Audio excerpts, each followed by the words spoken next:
What's your story? Hey guys, welcome back to my channel. If you're new here, my name is Kristen and I just want to welcome you into this fantastic world of books. Today's video is going to be a book haul. I haven't done one of these in a couple months and I'm super excited to share these books with you guys. I love doing book hauls because that means I'm getting more books for my shelves, which are already pretty much filled to capacity, but that's fine because you can never have too many. So anyway, let's move on. And we're gonna jump right in to this video because my boys are playing Fortnite right now and I have no idea how long it's gonna be until they start fighting, because they do and they will. It is coming. I know it is. So I'm gonna jump right in. I'm gonna start sharing these books with you guys and let's go. Okay, so the first book that I wanna share with you guys is Hunted by Darcy Coates. This will be the second book that I've read by this author, and the first one was The Haunting of Ashburn House. I read that a couple months ago. I wasn't completely blown away by that book simply because I thought it was a little cheesy with the kind of Walking Dead zombie type approach. I resonate more with kind of a walking, talking, breathing, stalking serial killer, something that is a little more tangible, although I do like the paranormal vibe. I think it just depends on how it's written and how it comes across. But anywho, I wanted to give Darcy Coates another try and I thought that the premise behind this sounded really good. This book follows a woman named Eileen Hirschberger. She is walking or hiking, I guess, through the Ashlow Forest and she disappears. A few days later, her phone is found, and on her phone are some really bizarre photos that were apparently taken after she disappeared. So her brother is like hell-bent on finding her. He is like desperate to believe that she's still alive. So he gets a search party together. He sets out in the forest and eventually they do find her and bring her home. So it says, but as the small group strays farther from the trails and the unsettling discoveries mound, they begin to realize they're not alone and Eileen's disappearance was no accident, but by then it's already too late. So apparently this chick is bringing something back with her. I don't know. I'm gonna guess that it's kind of paranormal or demonic or something. That's my guess about it, but I'm not 100% completely sure, but I'm really excited to give this one a try and give this author another go. The second one I want to share with you guys is The Woman in the Window by A.J. Finn, and this one revolves around a woman named Anna Fox. Anna is kind of a recluse in her New York City home. She spends most of her time drinking wine, watching old movies, and, you know, spying on her neighbors, of course, because good times, right? And so a family moves in across the street from her. It's like the perfect family, the husband, the wife, the teenage son. It seems perfect, but you know it's not perfect because everything is not always as it seems.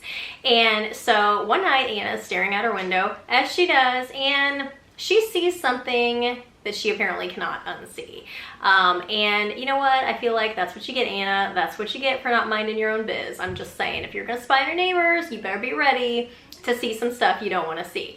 And it says, but when Anna, gazing out her window one night, sees something she shouldn't, her world begins to crumble and its shocking secrets are laid bare. What is real? What is imagined? Who is in danger? Who is in control? In this diabolically gripping thriller, no one and nothing is what it seems. This sounds like it's right up my alley, and I was literally just about to say, is this a Netflix film? And I see on the sticker it is a Netflix film, and I am now wanting to go watch this because actually I'm gonna read the book first. I'm gonna read the book first and then go watch the movie. But this sounds super good. The next one that I've got is 8 Perfect Murders by Peter Swanson. I have not read any books by this author yet. I do have a few on my bookshelf, but I have yet to read one. So this book follows a man named Malcolm Kershaw. He is like this mystery aficionado. He is the owner of the Old Devil's bookstore, and years ago Malcolm put this list together of the most unsolvable murders in the fiction world, and he entitled it The 8 Perfect Murders. Fast forward to present day, where an FBI agent is now tracking him down because a recent string of killings looks surprisingly similar to the murders that are on Malcolm's list. And it says, to protect himself, Mal begins looking into possible suspects and sees a killer in everyone around him. But Mal doesn't count on the investigation, leaving a trail of death in its wake. So apparently the people that he suspects end up dead along the way.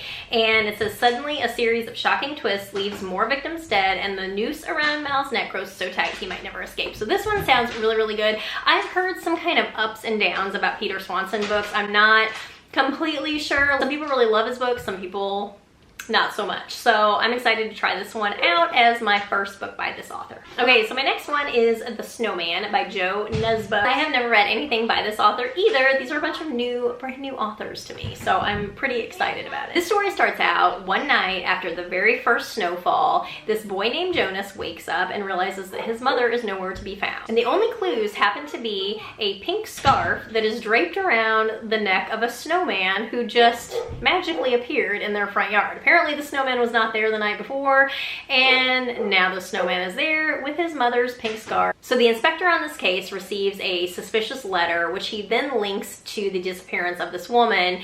And as he digs deeper into the case, he finds this pattern emerging of 11 different women that have gone missing over the last decade. And then it says, but this is a killer who makes his own rules, and he'll break his pattern just to keep the game interesting as he draws Harry, the inspector, ever closer into his twisted web. So yeah, I'm excited to try this one out by Jo Nesbø. I've heard some good things about this author, and I'm super excited to find some books at half price books. I have one like an hour and 45 minutes from me, but that's fine because I'm willing to drive to give me the good stuff. Okay, so the next book that I've got is Stolen Tongues by Felix Blackwell. I've heard some really, really good stuff about this book. Like, it's super creepy. And oh my god, everybody's making noise now. Of course. Okay. Anyway, so this story follows Felix and Faye, a couple who are celebrating their recent engagement in a romantic cabin in a place called Pale Peak. And so they're there celebrating, having a good time. They're completely alone, and they start to hear these like really horrible noises coming from the woods outside, like animals screaming, mournful, ghostly voices, children crying, like shit that will really creep you out. And so they're wondering what the hell is going on, and it says, a dark figure looms near the windows in the dead of night, whispering to Faye. As the weather turns deadly, Felix discovers that his terrified fiance isn't just mumbling in her sleep, she's whispering back. So Faye is communicating with whatever the hell this dark figure is, and yeah, that pretty much sums it up. I've heard that you might not want to read this at night because it's so scary, and I'm like, that is right up my alley. I love it so much. And so yeah, I am super excited to pick this one up. Okay, so the next one, where's my book at? Okay, so the next book that I've got is The Surgeon by Tess Gerritsen, and this is the very first book in the Rizzoli Isles series. This, oh my gosh, this is one of my most favorite series in the history of ever. And the thing I did not realize about this, I have read, I think, not all of them, but I've read a big majority of this series in the past, like way back in the day, and I did not realize that Jane Rizzoli, who is a detective and one half of the Rizzoli Isles duo, she plays a very small part in this first book. And the other half of that duo, Moore Isles, she doesn't even show up, I think, until book 2 or 3. So I didn't remember that, but still, I wanted to mention it because it is badass. It is such a great series. I love it so much, and I wanted to revisit it, and so that's why I've got this as part of my book haul. So this book is set in Boston, where there's currently a psychopath on the loose who they are nicknaming the Surgeon because of the precision and way in which he kills his victims. The police are absolutely certain that he is somebody with some kind of medical background, and really their only clue lies with another surgeon who years earlier was the victim of a nearly identical crime. Catherine Cordell survived being murdered by luckily blowing away her attacker before he got the chance. However, this new killer seems to be kind of taunting her with each new murder. He basically recreates with like crazy accuracy what happened to her years before. So she's falling apart, and she feels like her only hope lies in Thomas More, who is the detective that's been assigned to this case, which is also Jane Rizzoli's partner. And so I am so excited to revisit this series. Like, I cannot even tell you, these were some of my favorite books. I'm so sorry my dog's barking. Oh my god, my kids are making the damn dog bark. Oh my gosh. Anyways, but I'm so excited to revisit this. So that is The Surgeon. The next book is The Apprentice by Tess Gerritsen, and this is the second book in the Rizzoli Isles series. This one, Rizzoli plays a bigger part in. I do not know if it was this one that Moore Isles enters or if it's the third one. I honestly don't even remember. It's been so long since I've read these books. But this one takes place a year after the surgeon from the first book is caught. Oh my lord, every single time. You guys, it's either the kids or the dogs. I know it's the mailman. I know that's what it is. The mailman's here. Why?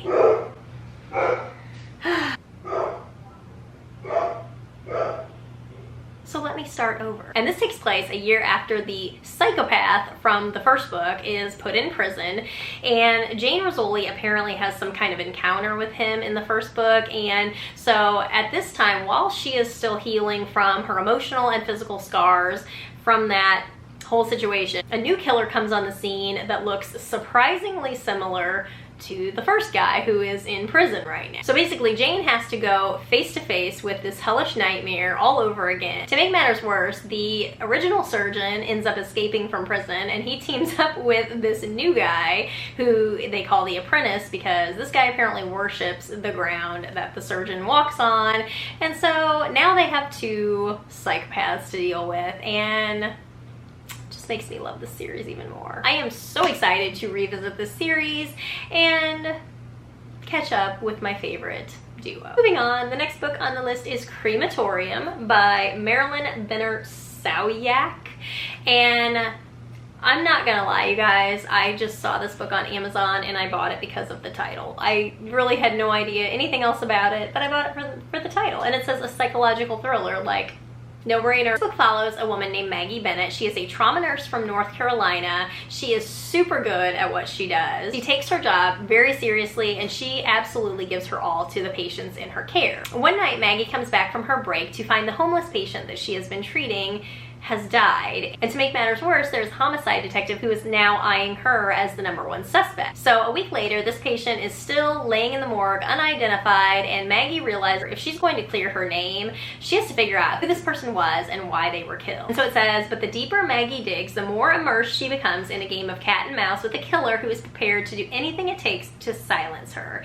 As people close to her start dying, she is suddenly confronted with the reality of her situation. Can she solve a murder and clear her name before she loses all that she cherishes, or will she too succumb to the relentless pursuit of a killer on the rampage? I don't know about you, but picking that up just because of the title, I think I did good. I think this is going to be a winner. So the next one is The Stalker by Sarah Anderson, and I may or may not have picked this up because of the title too. That's just who I am these days. So this story follows a newlywed couple named Liam and Laura. They're celebrating their honeymoon in paradise on this remote island off the coast of Scotland, you know, living it up, living the dream, living their best life, until they start to feel a little bit uneasy, like they're being watched. They soon learn that this island has a very tragic past, and their fears are confirmed when they find a very disturbing message scratched into their window, and they realize that this person or these people that are on this island with them want them dead.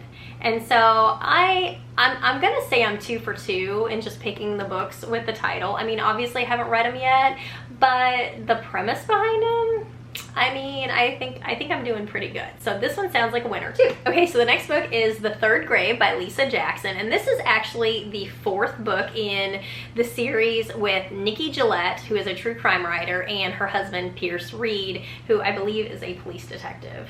I think he's a police detective. Anywho, but I've heard that you do not necessarily need to read this series in order.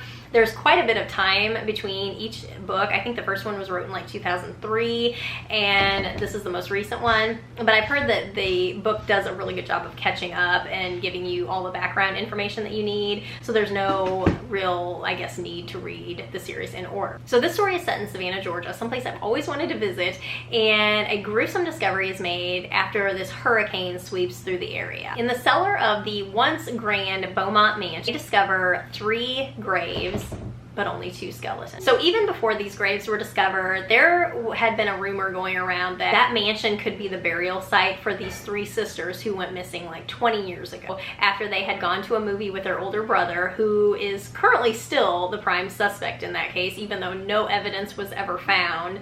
And so they end up finding these graves. They do forensic testing, and they do find that it ends up being 2 of the sisters, but then they're wondering where the 3rd one is. So enter Nikki Gillette, who is a true crime writer writer. She feels like this is the perfect story for her newest book, while her husband, Pierce Reed, just tries to convince her to stay out of dangerous police business. And of course, I mean, she doesn't listen. She doesn't listen. So they dig deeper into the case, and they realize there is a lot more to the sister's disappearance than what was originally thought. So I was excited to see this. I had never heard about this series before with these two people, and yeah, I mean, this one sounds like a good one. I don't know anything about the first three in the series, but I mean, you know, if you don't need to read the other ones, then I mean, you know, I think this is a good one to start with. So the next one is 214 Palmer Street by Karen McQuestion. That is a last name, McQuestion. And I just picked this up on a whim. I was browsing Amazon and I came across it and I read the little excerpt about it, and I'm like, you know what, let's give it a go. So this story follows Maggie, who is a neighbor of Katie and Josh. Katie and Josh are away. It doesn't say if they're away on business, vacation, whatever, but Maggie is super good friends with them. She knows that they're out of town, and she's looking across the street at their house one night and she sees the blinds in the house move. Well, she thought that was really weird because they're out of town and they hadn't said anything about anybody coming over, house sitting, anything like that. And so she goes over to investigate. This woman, Sarah, answers the door and she says that she is indeed the house sitter. She'll be there for a month. And so Maggie gets to talking to her and she really likes her. It feels like they could be friends, but she's still got this like nagging kind of thought in her head, like, why didn't they say anything that they were gonna have a house sitter? And it just says, what Maggie doesn't know is that on the other side of the door, Sarah is starting to panic. No one was supposed to see her at 214 Palmer Street. So she is not really the house sitter. She's not supposed to be there. And why is she there? I mean, inquiring minds need to know. So that is why I'm going to read this book, to figure it out. Moral of the story: don't go in somebody's house if you're not supposed to be there. Just saying. I mean, why would you do that? So the next one is The Shuddering by Anaya Alborn, and this is one of those isolated mysteries that I love so much. This is about a group of close friends who get together for the weekend at this secluded cabin in the Colorado mountains. A massive blizzard comes along, leaving them stuck. Of course, they're unable to get out or have any kind of contact with the outside world. So they're all alone, and they start to realize that something is lurking in the woods, like watching them and waiting for them to make a mistake and waiting for them to come outside, just like hunting them, basically. And it says, now a weekend of family, friends, and fun has turned into a test of love and loyalty in the face of inhumane horrors. The only hope for those huddled inside is to fight tooth and nail, bullet and blade for their lives. Otherwise, they'll end up like the monster's other victims, bright pools of blood on glittering snow, screams lost in the vast mountains. Holy shit. This might not be one to read at night either, I'm just saying. Okay, so the next one is Confessions by Kanae Minato. Kanae Minato. I like these names.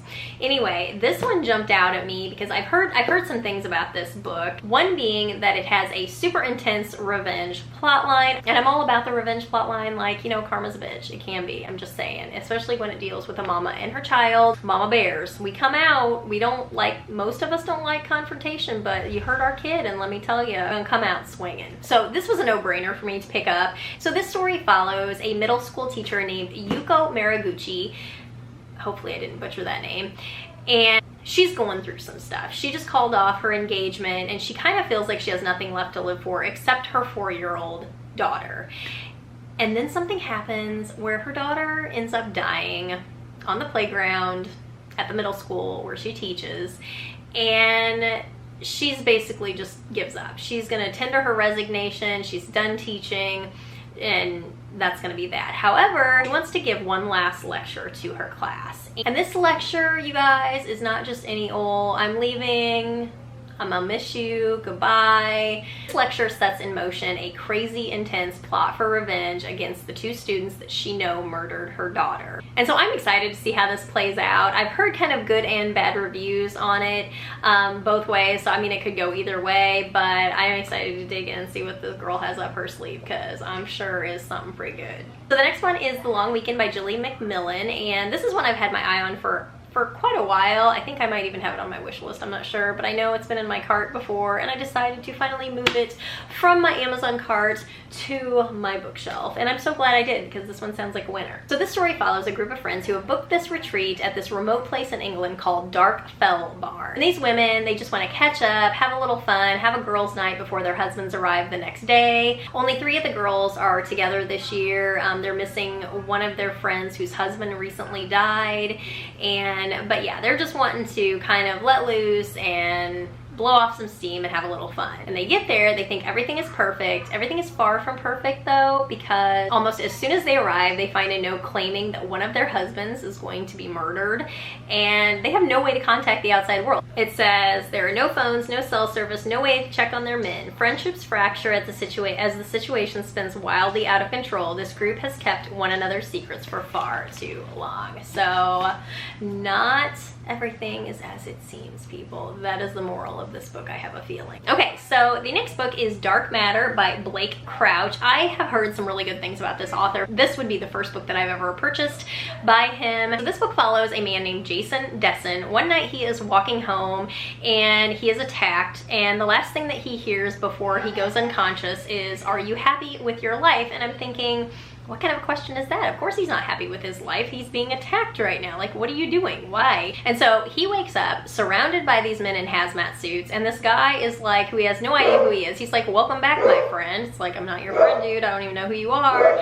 And when he wakes up, he realizes nothing is as it seems. His wife is not his wife, his son has never been born, and he's not this college professor that he once thought. He's this genius who has apparently done something remarkable. It basically just says, is it this life or the other that's a dream? And even if the home he remembers is real, how will Jason make it back to the family he loves?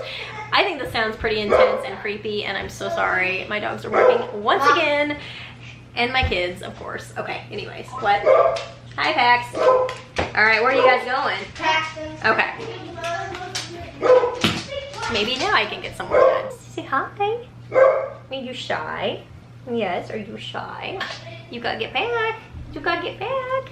All right, come on. This one sounds like quite the intense ride, and I'm excited. I've heard that about his books, but so I was super excited to find this one. Okay, and last but not least is this gothic fantasy murder mayhem short stories. This is just a mix of original and classic stories by authors like Edgar Allan Poe, Bram Stoker, H.P. Lovecraft, and a bunch of other ones that I haven't really heard of yet, but I'm really excited to read this. This is my first collection of short stories in the kind of horror mystery genre, and I think I saw this on Half Price Books online, and I'm like, why not? Everybody can use a collection of short stories like this from all these amazing authors.